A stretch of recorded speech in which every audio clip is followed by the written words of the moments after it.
దేవుని యొక్క వాక్యం ఉంది.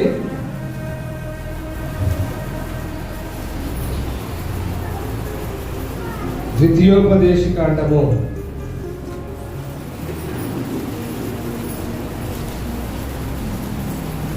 6వ అధ్యాయము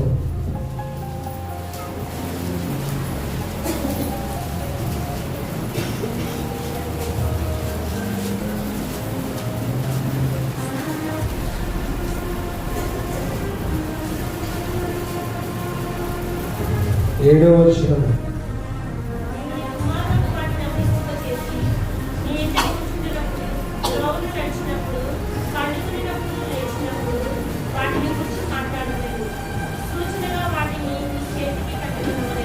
చాలండి. హల్లెలూయా. బైబిల్ గ్రంథాలు తెచ్చిన వాళ్ళు మీ బైబిల్ గ్రంథాలు చూపించండి. ఇలాగ ఒకసారి చూపించండి. బయట టెక్నాలజీ వాడేవాళ్ళు చూపించండి. మీ ఫోన్స్ బయటకి టెక్నాలజీ.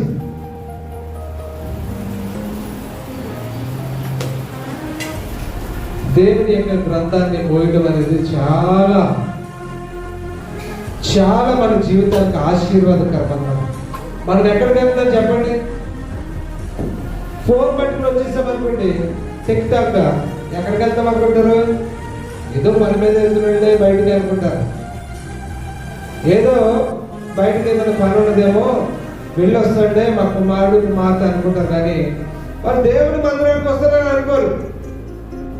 ఎప్పుడైతే చేతులు దేవుడి యొక్క గ్రంథం ఉందనుకో, అబ్బో దేవుని యొక్క మందిరానికి వెళ్తున్నాడు అనేక మరి ఆ విషయం అనేది తెలుస్తుంది. ఎవరికైనా చూస్తున్న వాళ్ళు ఎవరికైనా ఆ విషయం తెలుస్తుంది.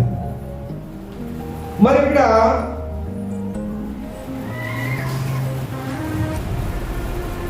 మోషే గారు ఏమని రాస్తున్నాడంటే, ఆయన చెప్తున్నాడు మాట ఏమంటున్నాడు? నీవు నీ కుమారులకు వాళ్ళు అభ్యసింపజేసిన ఏం అభ్యసింపజేయాలంట? 4వ వచనం, ఇశ్రాయేలు వినుము, యెహోవా అద్వితీయుడైన దేవుడైన యెహోవా నీ పూర్ణ హృదయంతో, నీ పూర్ణాత్మతో, నీ పూర్ణ భక్తి, పూర్ణ శక్తితో నీ దేవుడైన యెహోవాను ప్రేమింపవలెను. నేడు నేను నీకు ఆజ్ఞాపించి ఈ మాటలన్నీ నీవు నీ కుమారులకు వాటిని అభ్యసింపజేసి, నీవు కూర్చుండినప్పుడు, త్రోవ నడిచినప్పుడు, పడుకున్నప్పుడు, లేచినప్పుడు వాటిని గురించి మాట్లాడవలెను. సూచనగా వాటిని చేతికి పట్టుకోవలెను. చాలండి. హల్లెలూయా. ఏం చేయమన్నాడు? ఎవరు చేయమన్నాడు? ఇవన్నీ దేవుని పిల్లలైనటువంటి వారందరికీ చెప్తున్నట్టు మాట. ఇశ్రాయేలు వినుము అని ఇశ్రాయేలు జనాంగానంతటికి కూడా చెప్తున్నట్టు మాట. ఎవరు చెప్తున్నాడు? దేవుడు చెప్తున్న మాట ఇది. దేవుని దగ్గర నుంచి వచ్చినటువంటి మాట. ఏ మాట? నీ దేవుడైన యెహోవా అద్వితీయుడగు దేవుడు. అర్థమైందండి? మన దేవుడైనటువంటి దేవుడు అద్వితీయుడగు దేవుడైన యెహోవా అని అంటున్నాడు. మరి ఆయన కట్టడలు ఏమైతే అవి నీ పిల్లలకు ఏం చేయమంటున్నాడు? నేర్పించమంటున్నాడు. నీ పిల్లలకు అభ్యసింపజేయమంటున్నాడు. ఈనాటి పిల్లలకి మనం ఏమి చెప్తున్నాము? పిల్లల పట్ల తల్లిదండ్రుల యొక్క బాధ్యత ఎలా ఉంది? పిల్లల పట్ల తల్లిదండ్రుల యొక్క బాధ్యత ఏ విధంగా ఉంది? నీవే మరి ఉదయం నుంచి సాయంత్రం వరకు ఇంట్లో ఉండి టీవీని చూసుకుంటూ టీవీకి అతుక్కుపోతుంటే నీ పిల్లలకి ఏం నేర్పిస్తున్నావు? అవే నేర్పిస్తున్నావు. భర్త కష్టపడి పనులకు వెళ్ళి కష్టపడి కుటుంబానంతా పోషించాలని ఎంతో కష్టపడి వస్తుంటాడు. నీవు ఇంట్లో కూర్చుని ఏం చేస్తున్నావు? ఇలాంటి పనులు చేసినప్పుడు మన పిల్లలు కూడా మనల్ని ఏం చేస్తారు? అబ్జర్వ్ చేస్తారంట, చూస్తూ ఉంటారు. అమ్మ ఏం చేస్తుంది? టీవీ చూస్తుంది. ఓకే, నేను కూడా అమ్మ పక్కన కూర్చుని మంచిగా టీవీ చూడాలి. దేవుడిని యెహోవా చెప్తున్న మాటలు తన పిల్లలకి ఏం నేర్పించాలన్నాడు? తన కట్టడలు నేర్పించాలనుకుంటున్నాడు, తన విధులు నేర్పించాలనుకుంటున్నాడు. అందుకే ఆయన చెప్తున్న మాట, నేను నీకు ఆజ్ఞాపించు ఈ మాటలు నీ హృదయంలో ఉండవలను, నీవు నీ కుమారులకు వాటిని అభ్యసింపచేసి నీ కుమారులకు అభ్యసింపచేయాలంట. ఆయన చెప్పిన మాటలు మన పిల్లలకి మనము అభ్యసింపజేయాలంట. టీచరు స్కూల్లో టీచర్ చెప్తూ ఉంటుంది. ఏం చెప్తూ ఉంటుంది? వాళ్ళ క్లాసుని బట్టి వాళ్ళకి పాఠాలు చెప్తూ ఉంటుంది. వినకుండా వాడు ఇష్టం వచ్చినట్టుగా ఏదో ఆలోచన చేసుకుంటూ ఉన్నాడు అనుకో, తర్వాత ఏం చేస్తారు చెప్పండి? చేతిలో ఉన్న చాక్ పీస్ తీసుకుని టక్కుమని ఇలా కొట్టి, రే ఏం చేస్తున్నావురా, వినపడుతుందా నీకు అని చెప్తుంది టీచర్. అప్పుడు స్పృహలో వచ్చినటువంటి వాడు అప్పుడు శ్రద్ధగా ఉంటాడు. మరి దేవుడిని ఆజ్ఞలు మనం తప్పక పాటించాలి. వాటిని ఏం చేయమంటాడు ఆఖరిలో? నీవు నీ కుమారులు వంటి అభ్యసింప చేసి నీ ఎంట కూర్చుంటున్నప్పుడు, త్రోవను నడిచినప్పుడు, పండుకొనినప్పుడు, లేచినప్పుడు వాటిని గురించి మాట్లాడవలను. హల్లెలూయా. ఏం చేయమంటాడు? కూర్చున్నప్పుడు, పట్టుకున్నప్పుడు, లేచినప్పుడు, మరి ఇంకా నడిచినప్పుడు వాటి గురించి ఏం చేయమన్నాడు? మాట్లాడాలి. వేటి గురించి చెప్పండి? వేటి గురించి మాట్లాడమన్నాడు? ఇంట్లో ఉన్నటువంటి వాటి గురించి, టీవీ గురించి మాట్లాడమన్నాడా? దేవుని యొక్క ఆజ్ఞలను తప్పక పాటించాలి. సూచనగా తన పిల్లలకు ఇలా ఉండాలని అక్కడ నేర్పిస్తున్నాడు. మరి నీ పిల్లలకి నా పిల్లలకి ఏం నేర్పిస్తున్నాం? మన పిల్లలకి ఏం నేర్పిస్తున్నాం? మా ఇంట్లో కూడా మా పిల్లలు పెద్దమైతే పాటలు నేర్చుకుంటుంది, ఫోన్ తీసుకుని. చిన్నమైతే ఏవో చూస్తూ ఉంటుంది. ఆమె ఏదో మాట్లాడుకుంటూ ఏదో వీడియోలు చేస్తూ ఉంటుంది. మావాడైతే ఏయో కార్టూన్ నెట్వర్క్ అని అవి ఎప్పటికీ అవే చూస్తూ ఉంటాడు. మరి మన పిల్లలు ఏమి చూస్తున్నారో, ఏం చేస్తున్నారో నువ్వు ఎప్పుడైనా గమనించావా?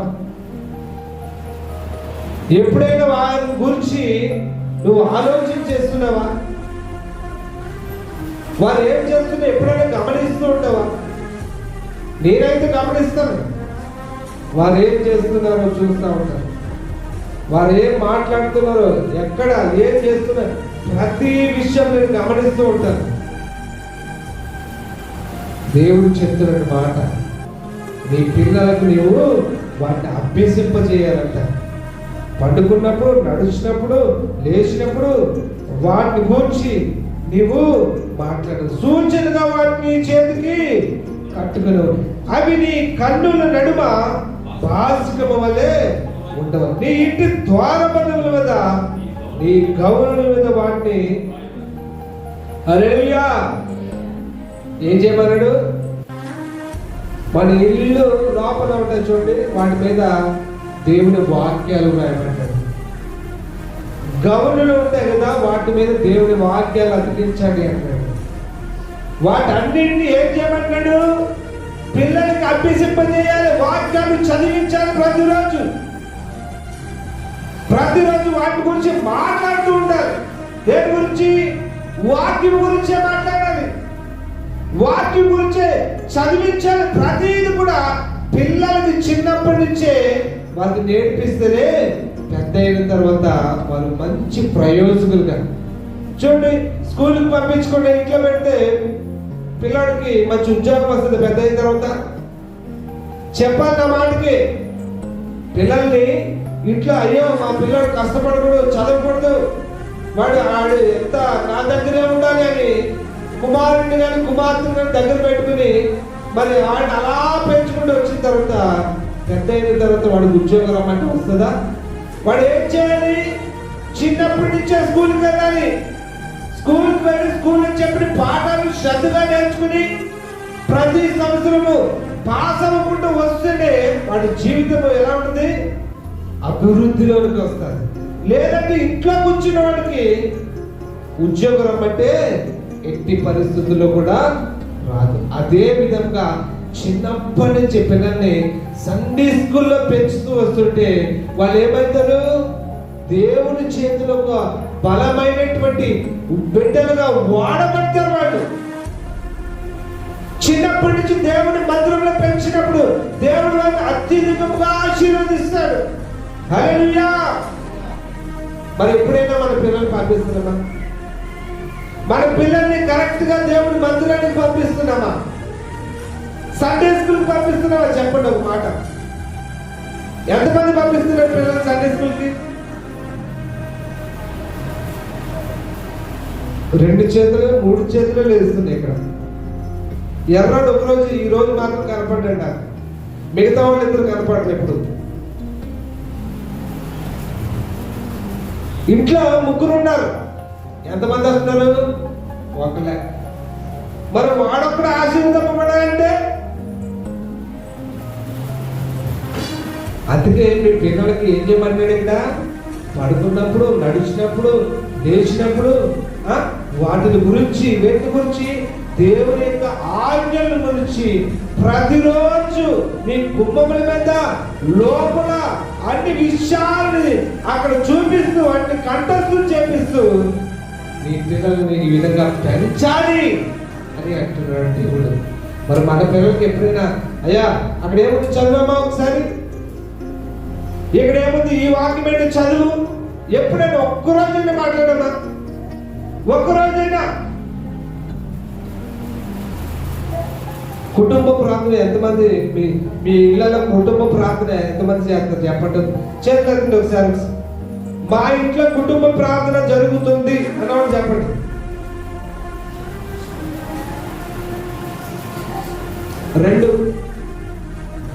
రెండు కుటుంబాల్లో జరుగుతుంది.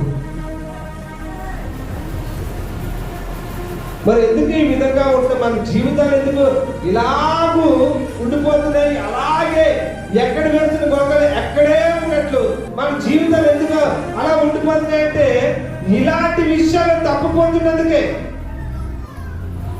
ఇలాంటి విషయాలను తప్పుపోతున్నందుకే మరి ఈ విధంగా జరుగుతుంది. మన జీవితాలు ఆశీర్వాదకరంగా జరుగుతాలేదు అంటే కారణం ఏంటంటే మన యొక్క జీవితాలు దేవునికి స్థానం ఇవ్వలేకపోవడమే ఇలాంటిది మన జీవితంలో జరుగుతుంది. హల్లెలూయా. దేవునికి స్థానం ఇవ్వాలి. ప్రతిరోజు తింటున్నాం కదా, మంచిగానే తింటామా? చెప్పడమ్మా, మంచిగా తింటారా? కొద్దిగా తింటాము, ఏం సరిపోతలేదు బాగా అంటుండే. చేతులు ఒకసారి మాటికి ఎక్సర్సైజ్ అయిపోయింది కదా, మీరు ఎంతొద్దు కొద్దిగా తింటున్నామంటే దేవుడు మాకు కొద్దిగానే ఇస్తున్నాడండి, మాకు సరిపోతలేదు ఏంటండి అన్నటువంటి వారు ఎవరైనా ఉండరా? ఎవరుండరు. బాగానే తింటారు, సమృద్ధిగానే తింటారు, కానీ దేవుడి దగ్గరకు వచ్చినప్పుడు దేవుడిని మర్చిపోతారు. మరి అది ఇచ్చింది ఎవరు? ఆహారం ఇచ్చింది ఎవరు? వస్త్రం ఇచ్చింది ఎవరు? ధనం ఇచ్చింది ఎవరు? శక్తిని ఇచ్చింది ఎవరు? యవనస్తులు నిద్ర వస్తున్నట్టుంది. ఇవన్నీ ఇచ్చింది దేవుడే. హల్లెలూయా. ఇవన్నీ ఇచ్చింది దేవుడే. మరి దేవుడిని గుర్తు రాకపోతే ఎలాగ చెప్పు? దేవుడు మన గుర్తు రాకపోతే ఎలాగ మన జీవితం ముందుకు ఎలా సాగుతుంది? అందుకే పిల్లల పట్ల తల్లిదండ్రుల యొక్క బాధ్యత అనేది మనం ఈరోజు తెలుసుకోవాలి. పిల్లల పట్ల తల్లిదండ్రుల యొక్క బాధ్యత ఏ విధంగా ఉందో తెలుసుకోవాలి.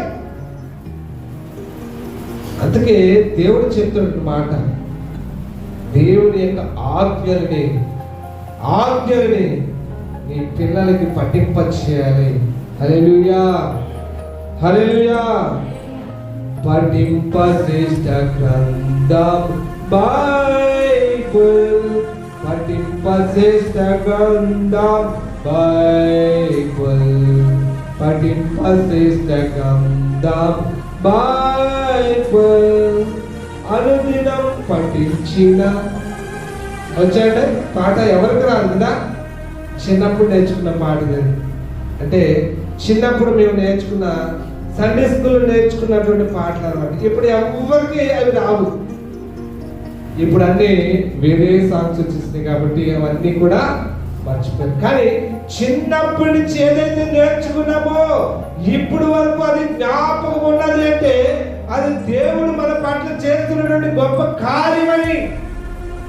హల్లెలూయా. అందుకే ద్వితీయోపదేశకాండం 4:9 అంటాడు. సార్ చూడండి.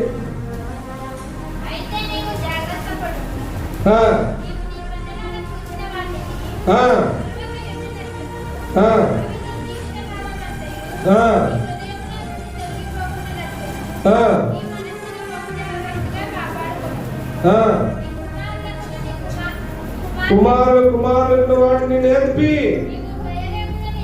చాలండి. హల్లెలూయా. ఇక్కడ కూడా అదే చెప్తాడు. నీ కుమారులకు ఏం నేర్పించాలి?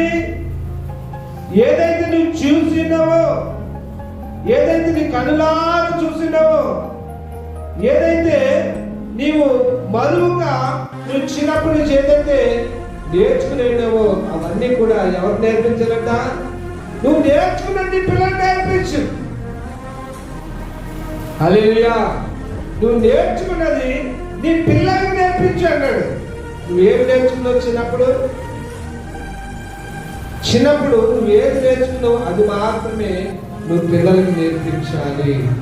నువ్వు సినిమాలు చూసినట్టు నేర్చుకున్నావు అంటే అది నేర్పించు. నువ్వు దేవుడి గురించి నేర్చుకున్నావు అంటే అది నేర్పించు. ఏది ఏమైనా కూడా నువ్వు నేర్పించే దాన్ని బట్టే వారి జీవితాలు ఆధారపడుతూ ఉంటాయి. నువ్వు ఎక్కడికి వెళ్తావు నీ పిల్లలు కూడా అక్కడికి వెళ్తారు. అది జ్ఞాపకం చేసుకోవాలి. నువ్వేం నేర్పిస్తావో అదే వాళ్ళు నేర్పించుకుంటారు. హల్లెలూయా. అందుకే మరి పిల్లల పట్ల మన తల్లిదండ్రుల బాధ్యత ఏ విధంగా ఉందో ఇక్కడ చెప్తున్నటువంటి మాట. హల్లెలూయా. చూద్దామంటే ఎఫెసీయులకు రాసిన పత్రిక 6:4. ఎఫెసీయులకు రాసిన పత్రిక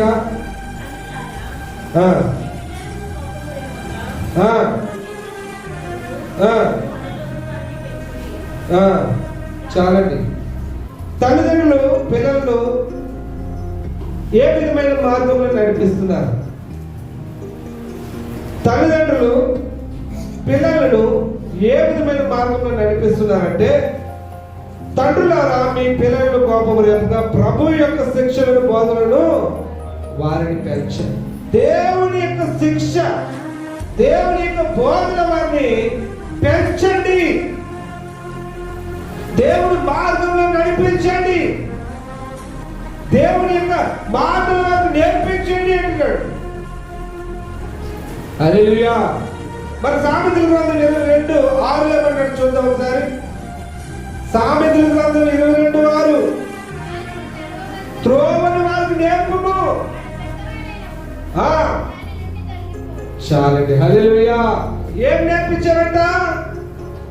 వాడు నడవవలసిన త్రోవను వాడు నేర్పించాలి. వాడు వెళ్ళవలసిన మార్గం చూపించాలి. అప్పుడు దాని నుంచి తొలగిపోడు. ఎప్పుడైతే దేవుని యొక్క వాక్యాన్ని నీ పిల్లలకు చెప్పినప్పుడు దాని నుంచి తప్పుకోరు అని చెప్పి దేవుని యొక్క వాక్యము తెలియజేస్తుంది. హల్లెలూయా.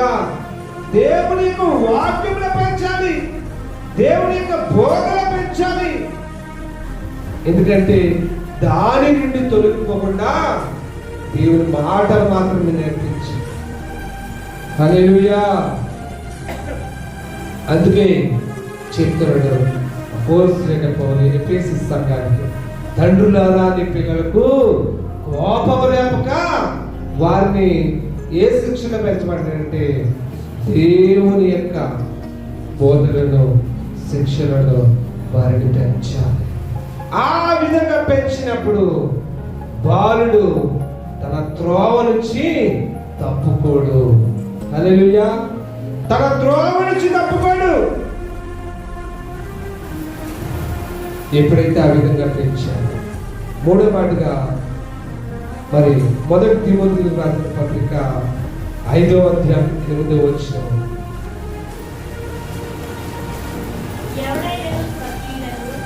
ఎవడైనా స్వకీయుడు విశేషమైన ఇంటి వారిని సంరక్షింపబోయేలా వాడు విశ్వాస త్యాగం చేసిన వాడై అవిశ్వాసి కన్నా చెడ్డవాడని ఉండును. హల్లెలూయా. విశ్వాసులు అనేటువంటి మనము మన సొంత విషయాల్లో, సొంత ఇంటి విషయాల్లో మనము మన ఇంటి వారిని సంరక్షింపకపోతే, వాళ్ళని సరైన నడవడిలో నడిపించకపోతే అవిశ్వాసి కన్నా ఎలాంటి వారికి ఉండుకుంటామంట? చెడ్డవారికి ఉండుకుంటాం. అవిశ్వాసి కన్నా చెడ్డవారికి ఉండిపోతాం. మన విశ్వాసమే మన ఇల్లు, మన ఇంట్లో ఉన్నటువంటి వారిని మనము ఏం చేయకపోతే, సరిగ్గా చూసుకోకపోతే, మన మాట వారు వినలేదు అంటే, మన మాట వారు వినలేదు అంటే మనలో ఏదో లోపము. ఆ లోపము బట్టే మన మాట వినరు. ఆ లోపము బట్టే మన మీద అక్షమాయిషి చేయాలని వారు చూస్తూ ఉంటారు. అందుకే దేవుని యొక్క వాక్యం ఏం చెప్తుందంటే, ఎవడైనా స్వకీయులను విశేషంగా తన ఇంటి వారిని సంరక్షింపబోయిన వాడు విశ్వాస త్యాగం చేసిన వాడే అవిశ్వాస కన్నా చెడ్డవాడే. మన ఇంటిని మనం కట్టుకోకపోతే, మన గృహాన్ని మనం కట్టుకోకపోతే, మన పిల్లల్ని సరైన మార్గంలో నడిపించకపోతే అలాంటి వాడు చాలా చెడ్డవాడు అని ఇక్కడ చెప్తున్నాడు. హల్లెలూయా. సరే చూడండి, సామెతల గ్రంథము 29వ అధ్యాయం 15వ వచనం అంటాడు,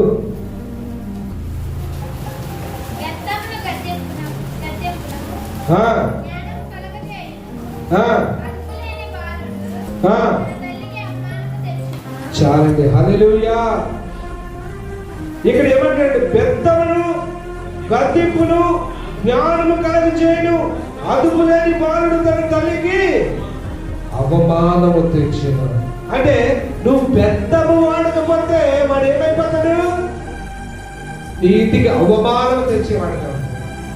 చిన్నప్పటి నుంచి పెద్దముతో సరైన రీతిలో పెంచితే నీకు అవమానం రాకుండా నీకు ఘనత తెచ్చేవాడిగా ఉంటాడు. హల్లెలూయా. అందుకే 17 కుమారుని శిక్షించిన అతడిని సంతోషపరచును. ఎప్పుడైతే కుమారుని ఎప్పుడు శిక్షిస్తారు చెప్పండి? మాటి మాటికి వాడిని కొడితే వాడు ఎలా తయారవుతాడంటే ముద్దులో తయారవుతాడు. ఎలాగా చెప్పాలి? ఎలా తయారవుతాడు? ఒక ముద్దులో తయారవుతాడు. కానీ వాడు ఏదైనా సరైన పని చేయకుండా వాడు వ్యతిరేకమైన పని చేస్తున్నాడు. వాడికి ఏం చేయాలి? అప్పుడు బెత్తం వాడాలి. బెత్తం వాడితే వాడికి ఏమర్థమవుతుంది? నేను తప్పు చేశానేమో, అందుకే నన్ను పుట్టాడు అనే ఉద్దేశం వాడు ఉంటుంది. అప్పుడు ఆ తప్పు నుంచి వాడు సరైన మార్గంలోనికి వస్తాడు. హల్లెలూయా. బెత్తం వాడిన కుమారుడు తండ్రికి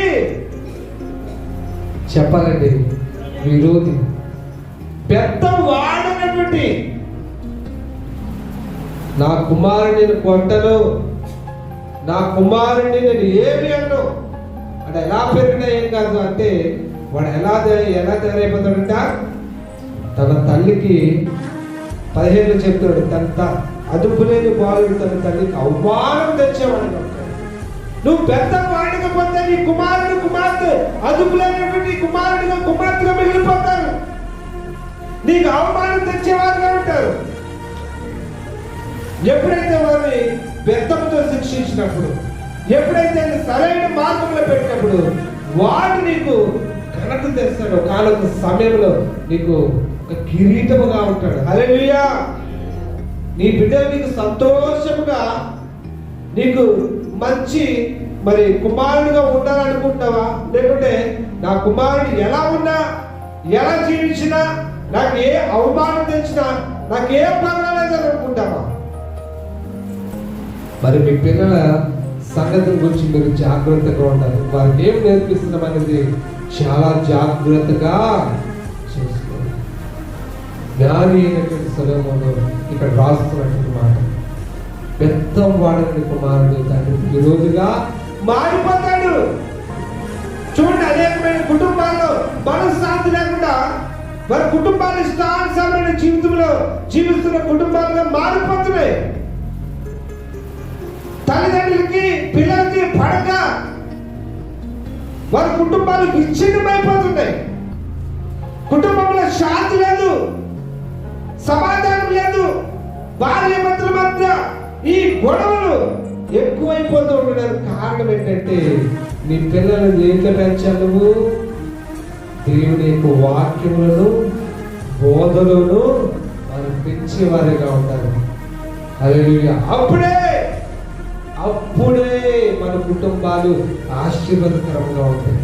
తిండికి లేకపోయినా పర్వాలేదు, వస్త్రం లేకపోయినా పర్వాలేదు, కానీ దేవుని భయం లేకపోతే నీ కుటుంబం పాడైపోతూ ఉంటుంది. హల్లెలూయా.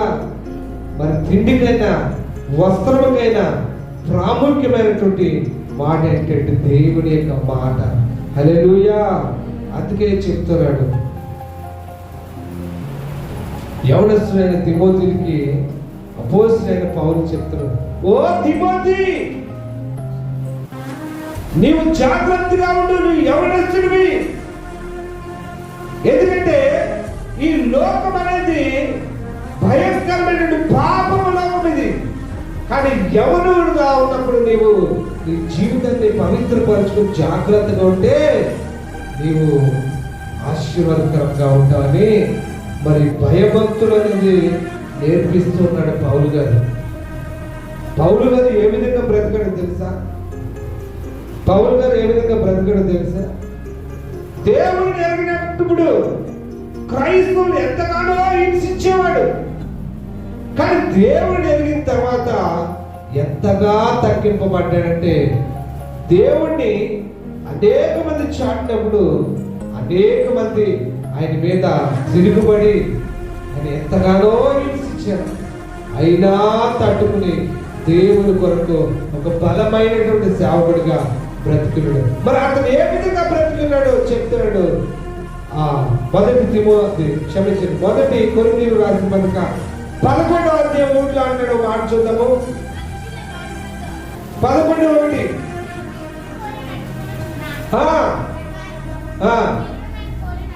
ఒక్క మాట సరిపోతుంది. నేను క్రీస్తుని పోలి నడుచుకున్న ప్రకారం మీరు నన్ను పోలి నడుచుకోండి. ఆ ఒక్క మాట చాలు తన జీవితం ఏ విధంగా ఉంటుంది. ఆ ఒక్క మాట చాలు అక్కడ. హల్లెలూయా. తల్లిదండ్రులు పిల్లల్ని శిక్షించారు. 2 సమూయేలు గ్రంథము 7వ అధ్యాయం 14వ వచనం. సమయం అయిపోయింది, నేను క్లోజ్ చేస్తాను. 2 సమూయేలు గ్రంథము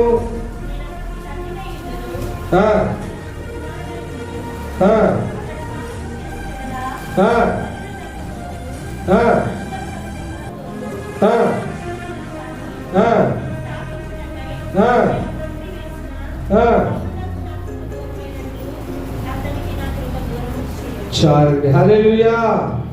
నేను అతనికి తండ్రినై ఇందును, అతడు నాకు కుమారుడై ఇందును. అతడు పాపము చేసిన నరుల దండముతో మనుష్యులకు తగులు దెబ్బలతో అతని శిక్షించును కానీ శిక్షిస్తాను అని పాపం చేశాడు కాబట్టి నేను శిక్షిస్తానని దేవుడు ధైర్యంగా చెప్తున్నాడు. దేవుని యొక్క మాట. హల్లెలూయా. ఎప్పుడైతే మనం పాపము చేసామో దేవుడు మనల్ని శిక్షిస్తాడు. మరి నీ పిల్లలు పాపము చేసినప్పుడు నువ్వు శిక్షించాలా లేదా చెప్పండి?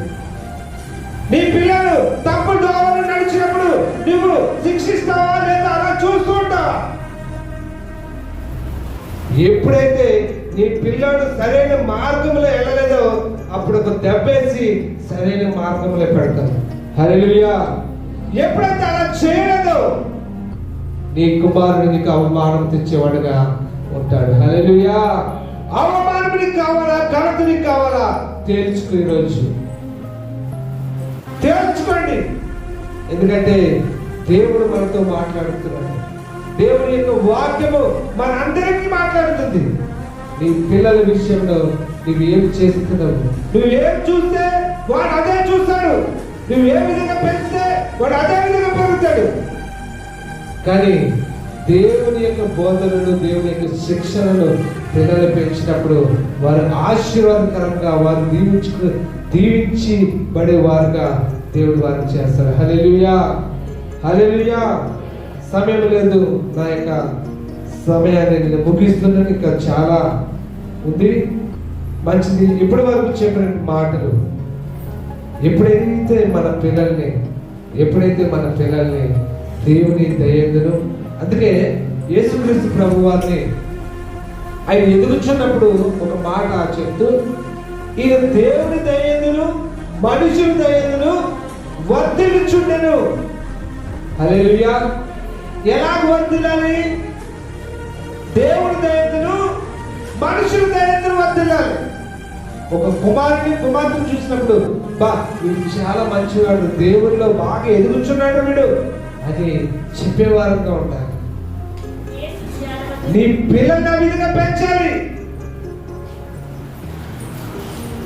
యేసు జ్ఞానమందును వయసు ఎందును దేవుని దయందును మనుషుల దయందును కూడా వర్ధిల్లు వాడుగా ఉన్నాడు. ఆయన చూసి నువ్వు నడుచుకోవాలి కదా, ఆయన చూసి నేర్చుకోవాలి కదా. నువ్వు ఏ విధంగా జీవిస్తున్నావో తల్లిదండ్రులు చెప్తున్నారు. తండ్రి ఏ విధంగా జీవిస్తాడో తన కుమారుడు అదే విధంగా జీవిస్తాడు. తల్లి ఏ విధంగా జీవిస్తాడు తన కుమార్తె కూడా అదే విధంగా జీవిస్తాడు. నీ పిల్లల్ని ఏ విధంగా నువ్వు క్రమశిక్షణలో పెడుతున్నావో అది మాత్రం జ్ఞాపకం ఉంచుకోండి. ఎందుకంటే నీ జీవితము వారి మీద ప్రభావం చూపిస్తూ ఉంటుంది. నీ జీవితము, తండ్రి అయిన జీవితము కుమారుడి మీద ప్రభావం చూపిస్తుంది. తల్లి జీవితము తన కుమార్తె మీద ప్రభావం చూపిస్తుంది. మరి నువ్వు ఏ విధంగా వారు నడిపిస్తున్నావు, ఏ విధంగా వారు సంరక్షిస్తున్నావు జ్ఞాపకం ఉంచుకోండి. హల్లెలూయా. ఈ చిన్న మాట మనందరూ దేవుడు దీవించి